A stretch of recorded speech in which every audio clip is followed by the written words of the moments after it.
सच्चिदानन्दरूपं लसत्कुण्डालं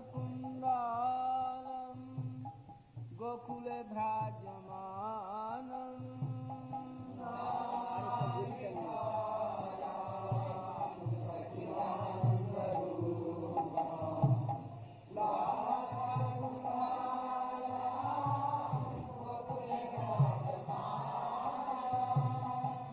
यशोदाभियो लुख लाघवमानम्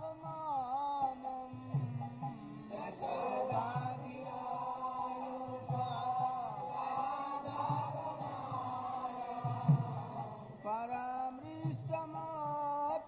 परामृष्टमात्यन्ततो द्रुतगोप्या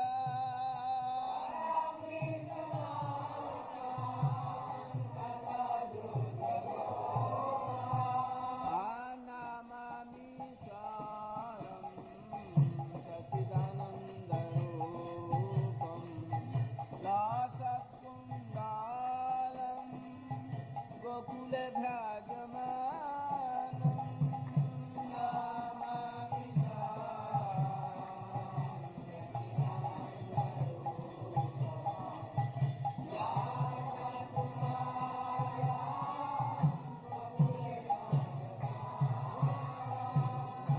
रोदन्तं मुहुर्नेत्र युग्मं निजन्तम् कराम्भोजयुग्मेन सातङ्कनेत्रम् रोदन्तं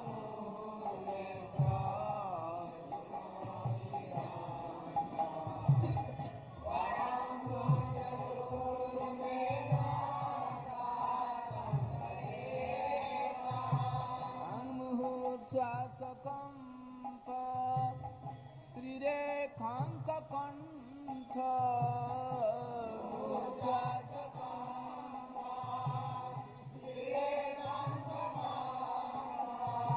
स्थितग्रैव दामोदरं भक्तिबद्धम्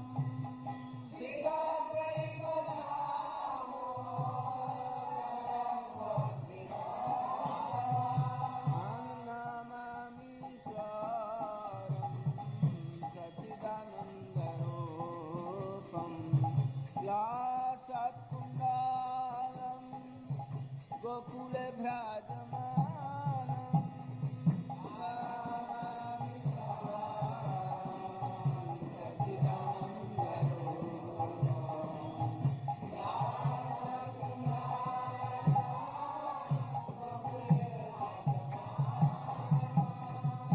इति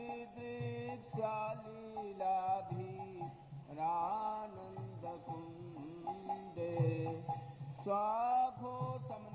स्वाघोषमनिमज्जन्तम् आख्यापयन्तम्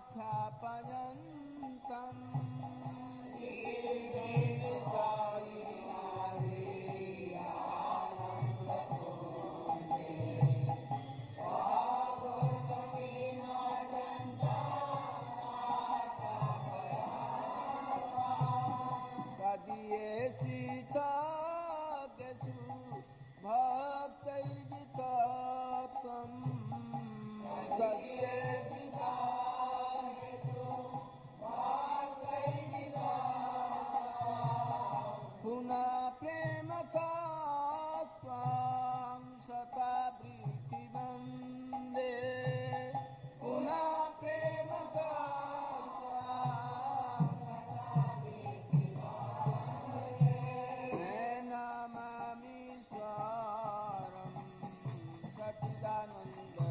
सच्चिदानन्दरूपं सत्कुण्डालं गोकुले भ्राजमानं नमामि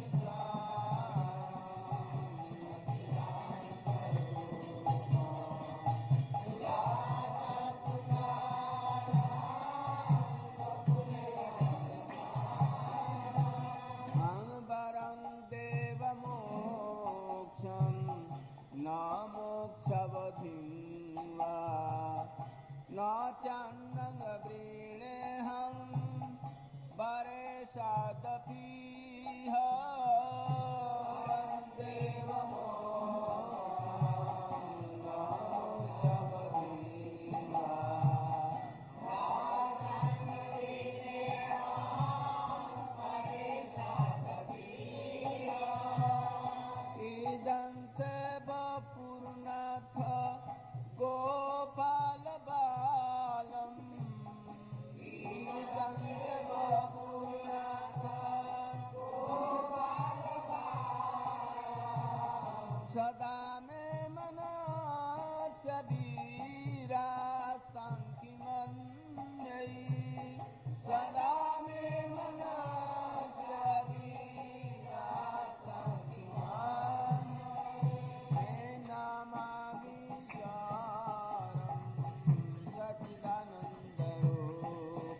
गोकुले भ्राजमानम्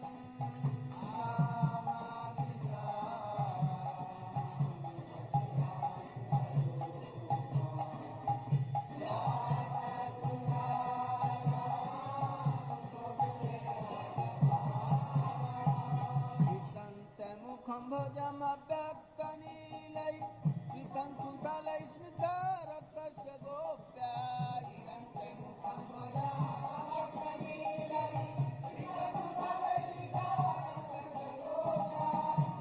चुम्बितं बिम्बारक्ताधरं मे मनस्य विरास्तां मलं लक्षलाभै नमामि स्वानं सच्चिदानन्दरूपं लक्षात्कुण्डालं गोकुले भ्राजमानं नमामि स्वानं सच्चिदानन्दरूपम्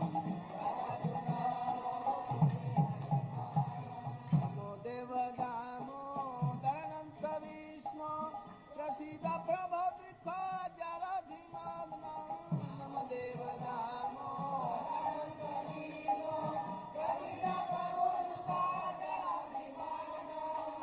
कृपादिशिविष्यति दिनं वसानु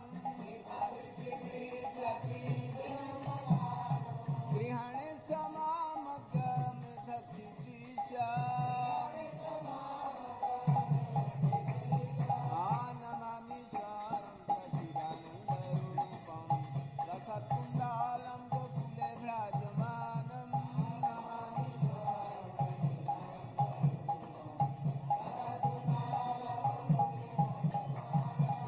कुबेरात्मजौ बद्धामुखैव जाद्वत् स्वयमुचितौ भक्ति भाजौ कृतौ च कुबेरात्मजौ बद्धामुखैव जाद्वत्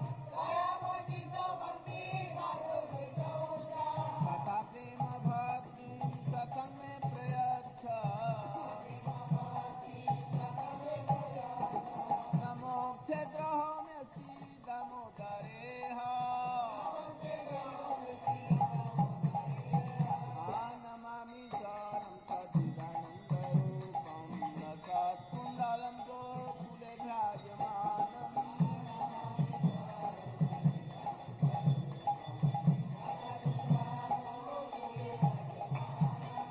नमस्ते सुधाम्ने सुरदित्तिधाम्ने तदियोदराय विश्वस्य धाम्ने नमस्ते सुधाम्ने सुरदित्तिधाम्ने तदियोदराय विश्वस्य धाम्ने नमो राधिकायै तदिप्रियायै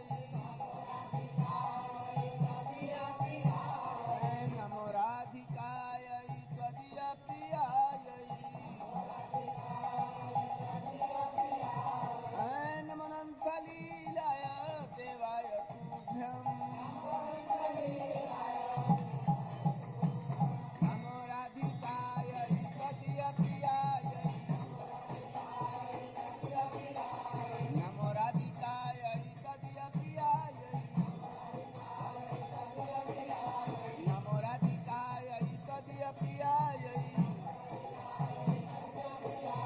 नमोऽनन्तलीलाय देवाय तुभ्यं नमोऽनन्तलीलाय देवाय तुभ्यं राधा दामोदर राधा दामोदर दामोदर राधा दामोदर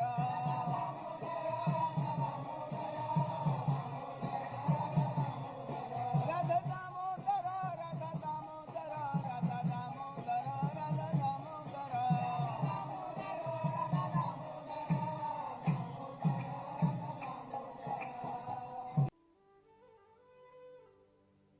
श्री दामोदर अष्टकम। श्री दामोदर अष्टक के संबंध में दो एक बातें बंगला संस्करण से अनुवादित। अचिंत्य अनंत शक्तिमान स्वयं भगवान श्री कृष्ण चंद्र माता यशोदा के दाम बंधन को स्वीकार कर उनके विशुद्ध वात्सल्य प्रेम रस निर्जास का संपूर्ण रूप से आस्वादन करते हैं और जगत में अपनी भक्त आधीनता का चरम परिचय प्रदान करते हैं।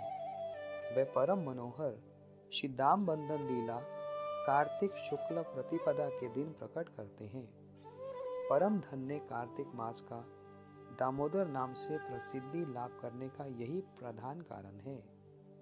वैष्णव स्मृति शास्त्र श्री हरि भक्ति विलास के प्रणेता आचार्यपाद श्री गोपाल भट्ट गोस्वामी ने कार्तिक व्रत पालन करने के प्रसंग में कार्तिक मास में प्रतिदिन श्री राधा दामोदर का पूजा अर्चन एवं श्री दामोदर अष्टक नामक स्तोत्र पाठ की विधि का निर्देश किया है। यथा राधिकां प्रतिमा विप्रः पूज्येत कार्तिके तुयः तस्य तुष्यति तत्प्रीत्यै श्रीमान दामोदरो हरिः। दामोदर अष्टकम नाम स्तोत्रम दामोदर अर्चनम नित्यं दामोदर आकर्षि पठेत सत्यव्रतोदितम। श्री हरि भक्ति विलास 16 197 198। जो लोग कार्तिक महीने में श्री राधिका की प्रीति के लिए उनका पूजा अर्चन करेंगे, श्री दामोदर उनके प्रति प्रसन्न होंगे। श्री दामोदर अष्टक स्तोत्र पद्म पुराण में नारद शौनक आदि के संवाद में श्री सत्यव्रत मुनि के द्वारा कहा गया है। श्रील सनातन गोस्वामी पाद ने इसकी टीका में कहा है कि यह स्तोत्र नित्य सिद्ध है। यह श्री सत्यव्रत मुनि से प्रकट हुआ है और यह श्री दामोदर कृष्ण को आकर्षित करने में समर्थ है।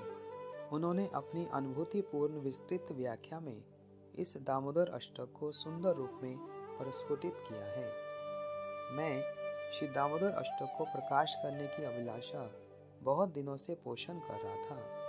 विशेषतः प्रत्येक कार्तिक महीने में दामोदर व्रत पालन के समय हम सभी लोग मिलित होकर एक स्वर से जब इस श्री दामोदर अष्टक के कीर्तन में प्रवृत्त होते, तब सभी साधकों के हृदय में इसे प्रस्फुटित कर देने की प्रबल आकांक्षा होती। बहुत से साधक भक्तों ने मुझसे इस विषय में विशेष अनुरोध किया था। अब इतने दिनों के बाद श्री दामोदर अष्टक के संस्कृत मूल, संस्कृत अन्वय और श्रील सनातन गोस्वामी पाद की दिग्दर्शनी नामक संस्कृत टीका प्रकाशित हुई। संस्कृत भाषा से अनभिज्ञ पाठकों के लिए मूल श्लोक का बंग अनुवाद और श्री सनातन गोस्वामी की उक्त टीका का बंग अनुवाद भी इस ग्रंथ में सन्निवेशित हुआ है। वर्तमान युग में संस्कृत भाषा के प्रचलन के प्रति बहुत से कलिहत बुद्धि वाले मनुष्यों की विश्व दृष्टि लक्ष्य की जाती है। ऐसा होने पर भी हम लोग श्री दामोदर अष्टकम नामक संस्कृत ग्रंथ समग्र देश के हित के लिए प्रकाशित कर रहे हैं। बांग्ला भाषा भाषी साहित्यों को यह सब प्रकार से स्मरण रखना कर्तव्य है कि बांग्ला भाषा की उन्नति साधन करने के लिए संस्कृत भाषा हमारे लिए एकमात्र अवलंबन है। संस्कृत साहित्य की उन्नति के साथ साथ बांग्ला साहित्य की भी उन्नति अवश्यंभावी है। जो लोग संस्कृत साहित्य का उल्लंघन कर बांग्ला भाषा की उन्नति की कल्पना करते हैं, वे नितांत भ्रांत हैं। इस श्रेणी के साहित्यिकों की भाषा की उच्छृंखलता ही हम सब प्रकार से लक्ष्य किया करते हैं। बांग्ला भाषा की स्वतंत्रता संस्कृत भाषा के अधीन है, अर्थात स्वतंत्र नहीं है, परतंत्र स्वतंत्र है। हम इसी नीति के प्रति लक्ष्य कर इस ग्रंथ को विद्वत समाज में उपस्थित कर रहे हैं।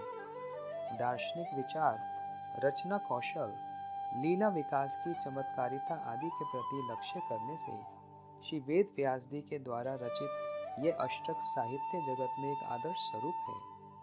जगत गुरु श्रील सनातन गोस्वामी पाद ने 8 श्लोकों से सम्मिलित इस ग्रंथ की दिग्दर्शनी टीका की विशद रूप से रचना कर साधन राज्य के तारतम्य मूलक विचार का प्रदर्शन किया है। इसमें वात्सल्य और मधुर रस की श्रेष्ठता सब प्रकार से प्रतिपादित हुई है। गोस्वामी पाद ने प्राकृत सहजियों की जहाँ तहाँ और जैसे तैसे रास लीला आलोचना करने की अवैधता दिखाने के लिए अष्टम श्लोक के शेष भाग में लिखा है। ततश्च तया सह रास क्रीडादिकं परम स्तुति वेनान्ते वर्णयतुम इच्छम तच्च परम गोप्यते वेनानाभिव्यञ्जनं माधुर्येण समापेत इति न्यायेन किंचित एव संकीर्तनोदिशम प्रणमति। टीका के इस अंश के बंगा अनुवाद और उसके साथ संलग्न नक्षत्र चिन्ह के द्वारा पाद टीका इस ग्रंथ में 116 पृष्ठ पर, वर्तमान संस्करण में 104 पृष्ठ पर मुद्रित हुई है। इसमें सहज्य संप्रदाय के अनधिकार चर्चा के संबंध में विस्तृत विचार दिया गया है। सहज्यगण अपात्र होने के कारण रासलीला आस्वादन के किसी भी प्रकार महापात्र के रूप में गण्य नहीं हो सकते। हम लोग जानते हैं भक्ति त्रिलोक अतीत है, इसे त्रिलोक्य के विचार में लाना संभव नहीं है। वे ऐसा समझते हैं कि जड़ चित्त हो जाता है और प्राकृत नेत्रों से ही साधन के प्रभाव से भगवान को देखा जाता है। यही प्राकृत सहजियों का विचार है। वे कहते हैं कांसा रस के संयोग से जैसे सोना हो जाता है, प्राकृत शरीर भी भजन के प्रभाव से अपराकृत हो जाता है। तब उसी प्राकृत चक्षु के द्वारा ही भगवान का दर्शन किया जा सकता है। प्राकृत सहजियों की इस उक्ति को श्रील सनातन गोस्वामी ने बृहद भागवतामृतम ग्रंथ में और श्री दामोदर अष्टक की दिग्दर्शनी नामक टीका में संपूर्ण रूप से खंडन किया है। मानस दर्शन और प्रत्यक्ष दर्शन। इस प्रसंग में चतुर्थ और षष्ठ श्लोक की टीका की विशेष रूप से आलोचना करना आवश्यक है। उक्त दोनों श्लोकों के विचार से प्राकृत सहज्यगण ऐसा समझ सकते हैं, मानस ध्यान दर्शन की उपेक्षा नेत्र द्वारा दर्शन की प्रधानता का गोस्वामी पादों ने वर्णन किया है। विशेष लक्ष्य करने का विषय है कि गोस्वामी पाद ने ब्रह्मा के ध्यान में प्राप्त दर्शन की उपेक्षा गोप कुमार के साक्षात रूप में नेत्रों के द्वारा दर्शन की श्रेष्ठता का प्रतिपादन किया है। उसमें गोप कुमार के प्राकृत नेत्रों के दर्शन का गोस्वामी पाद ने विचार नहीं किया है। गोप कुमार के वैकुंठ जगत में अर्थात अपराकृत भूमिका में उपस्थित होने के बाद चाक्षुष दर्शन की बात कही गई है। वैकुंठ जगत में अपराकृत भूमि में प्राकृत इंद्रियों की स्थिति नहीं है, इसलिए गोप गोपियों का प्रत्यक्षीभूत भगवत सानिध्य सब प्रकार से अपराकृत और अतीन्द्रिय है।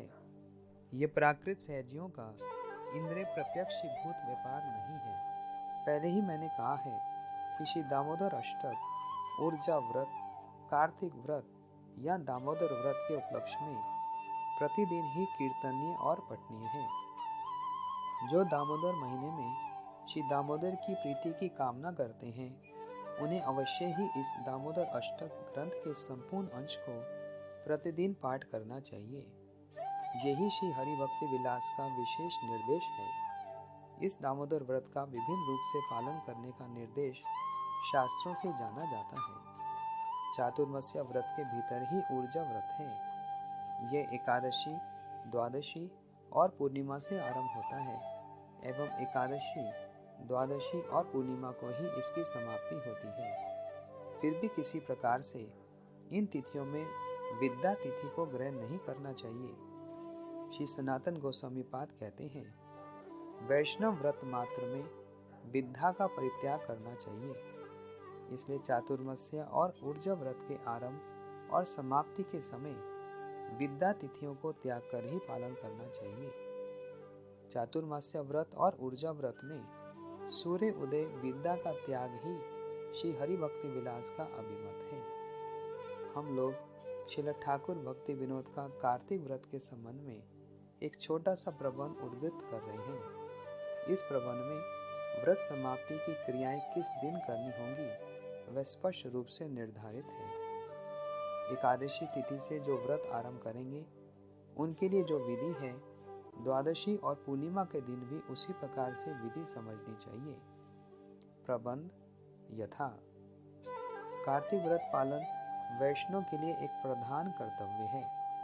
आश्विनस्य तु मासस्य या शुक्ल एकादशी भवेत् कार्तिकस्य व्रतानि तस्यं कुर्या तदिन्द्रितः। श्री हरि भक्ति विलास 16:168। इस वचन के अनुसार प्रतिवर्ष विजयादशमी के दूसरे दिन जो एकादशी होती है उसी दिन से व्रत को आरंभ करना चाहिए और उत्थान एकादशी के दिन यह व्रत समाप्त होगा। इस एक महीने के भीतर जो व्रत पालन किया जाता है उसका नाम नियम सेवा है। नियम सेवा की विधि यह है कि माँ के प्रतिदिन रात्रि के शेष में पवित्र होकर श्री कृष्ण की मंगल आरती करनी चाहिए। प्रातः स्नान कर श्री दामोदर का अर्चन करना चाहिए। रात्रि में घृत दीप या तिल तेल का प्रदीप भगवान के मंदिर में जलाना चाहिए। तुलसी के नीचे और आकाश में भी प्रदीप दें। कार्तिक महीने में निरामिष प्रसाद भगवान को भोग लगाना चाहिए तथा उसी को ग्रहण करना चाहिए। बासी अन्न, दूसरे की शैया, तेल, मधु, कांसे के बर्तन का व्यवहार परित्याग करना चाहिए। प्रसाद सेवा के अंत में वैष्णव के संग में श्रीमद् भागवत आदि श्रवण और पठन पाठन करना चाहिए। निरंतर हरिनाम कीर्तन और स्मरण करना चाहिए। इस प्रकार विधि अवलंबन पूर्वक उक्त व्रत पालन कर उत्थान एकादशी के दिन निरंबु अर्थात बिना पानी के उपवास और कृष्ण कथा के माध्यम से रात्रि जागरण करना चाहिए। दूसरे दिन प्रातःकाल शुद्ध होकर हरि कीर्तन के अंत में वैष्णव को प्रसाद सेवा कराकर अंत में स्वयं प्रसाद सेवा करें। इसी दिन रात्रि के अंत में व्रत समाप्त करेंगे। ऊर्जा व्रत के द्वारा श्री राधा दामोदर का प्रीति विधान करना ही प्रधान उद्देश्य है। श्री राधा रानी को उज्जेश्वरी कहा जाता है। इसलिए श्री दामोदर की प्रीति के लिए सत्यव्रत मुनि ने नमो राधिकाय त्वदीया प्रियाय इस वाक्य को संयोजित कर श्री राधा दामोदर की पूजा करना ही श्री दामोदर व्रत का एकमात्र कर्तव्य बतलाया है। हम लोग गौड़ीय वैष्णव के पालनीय 64 प्रकार के भक्ति अंगों में ऊर्जादर का उल्लेख देखते हैं। ऊर्जादर कहने से चातुर्मास्य व्रत को ही संपूर्ण रूप से समझना चाहिए। कोई कहते हैं कि 64 प्रकार के भक्ति अंगों में चातुर्मास्य का उल्लेख नहीं रहने से हम लोग ऊर्जा व्रत का ही पालन करेंगे। 4 महीने का व्रत उद्यापन करने का क्लेश स्वीकार नहीं करेंगे। ऐसे भजन प्रयासी व्यक्ति शास्त्रों के निगूढ़ तात्पर्य से अवगत न होने के कारण उस श्रृंखलता का परिचय दिया करते हैं। श्री चैतन्य महाप्रभु ने स्वयं श्री रंग क्षेत्र में उपस्थित होकर चातुर्मास्य व्रत का उद्यापन स्वयं आचरण करके शिक्षा दी है। जो लोग श्री चैतन्य महाप्रभु के आचरित और प्रचारित शिक्षा का अनुसरण करने में असमर्थ हैं, हम लोग उन्हें शुद्ध वैष्णव की श्रेणी में नहीं ले सकते। यहाँ हम लोग ये कहना चाहते हैं कि षडंग शरणागति में नवदा भक्ति के अंतर्गत केवल आत्मनिवेदन का उल्लेख देखा जाता है। तो क्या हम लोग इससे यह समझेंगे कि शरणागति के अन्य पंचांग निषेध हैं? 6 प्रकार की शरणागति की चरम शरणागति आत्मनिवेदन का उल्लेख करने से ही ये समझना होगा कि अन्य अन्य शरणागति के अंग भी साधारण के लिए निर्दिष्ट हुए हैं। ये अंगा अंगी भाव से एक ही साधन के रूप में गृहीत होते हैं। श्री दामोदर अष्टक के नित्य होने के कारण कार्तिक महीने या दामोदर महीने के अतिरिक्त चातुर्मास्य में भी प्रतिदिन इसका पठन पाठन आवश्यक है। यहाँ तक कि अन्य अन्य महीनों में भी प्रतिदिन यह पठनीय है। दामोदर अष्टक का विशुद्ध भाव से कीर्तन करने से स्वयं श्री दामोदर देव प्रसन्न होंगे। इसी उद्देश्य से हम लोगों ने विशेष प्रयत्न के साथ इसका संकलन किया है। इस ग्रंथ के संकलन के विषय में हम लोग माननीय पंडित श्रीयुत नवीन चंद्र स्मृति व्याकरण तीर्थ महोदय के निकट विशेष कृतज्ञ हैं। उन्होंने दिग्दर्शनी टीका का बंगानुवाद और अन्वय आदि कार्यों में विशेष सहायता की है। यहाँ तक कि दिग्दर्शनी टीका के कुछ स्थल इस प्रकार दुर्बोध्य प्रतीत हो रहे थे कि इनका पाठ उद्धार करना संभवपर नहीं था। इसलिए उन्होंने बहुत क्लेश स्वीकार कर नवदीप और अन्य अन्य बहु स्थानों में पंडित मंडलियों के साथ परामर्श करके सुसंगत पाठ का उद्धार किया है। इसलिए हम लोग उनके विशेष कृतज्ञ हैं।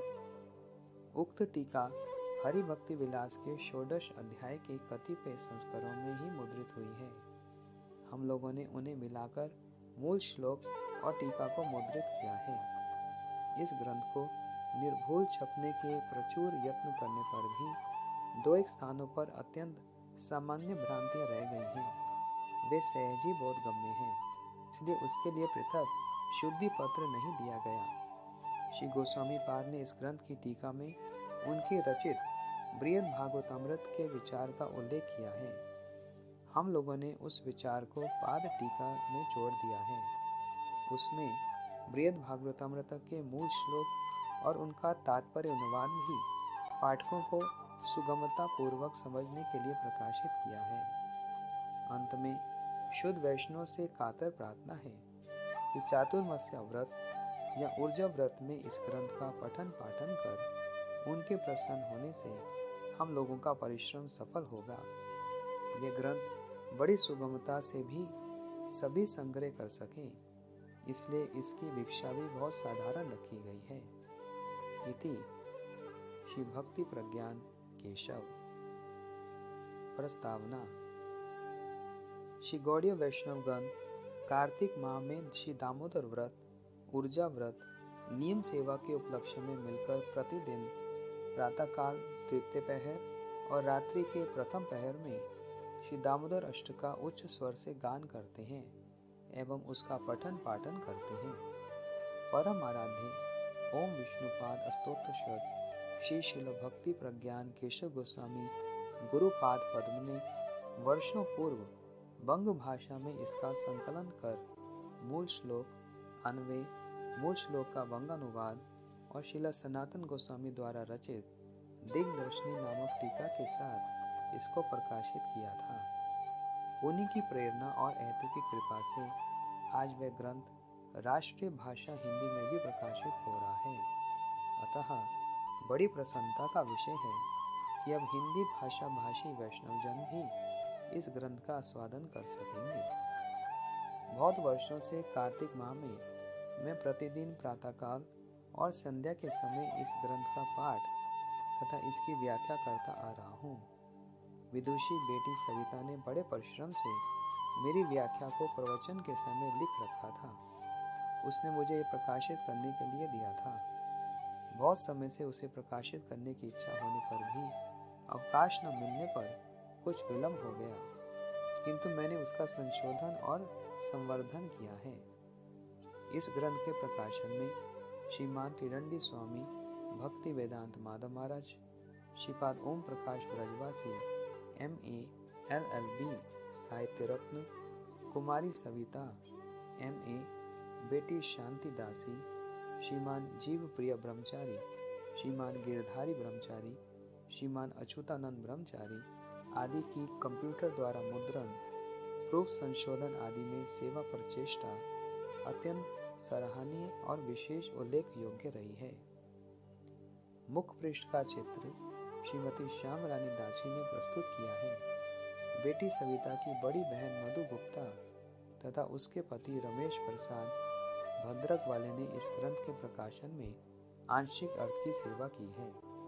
श्री श्री गुरु गौरंग गंधर्व का गिरिधारी इन पर प्रचुर कृपा आशीर्वाद वर्षण करें। उनके श्री चरणों में यही प्रार्थना है।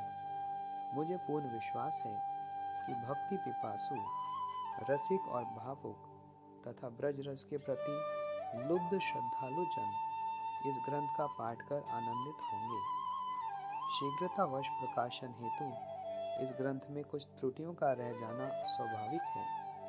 श्रद्धालु पाठक उसे संशोधन कर पाठ करेंगे और हमें सूचित करेंगे ताकि अगले संस्करण में हम उन त्रुटियों का संशोधन कर सकें। श्री हरि गुरु वैष्णव कृपालेश प्रार्थी दीनहीन त्रिदंडी भिक्षु श्री भक्ति वेदांत नारायण। इंद्र एकादशी सोमवार 18 सितंबर 2006 ई 520 चैतन्याब्द।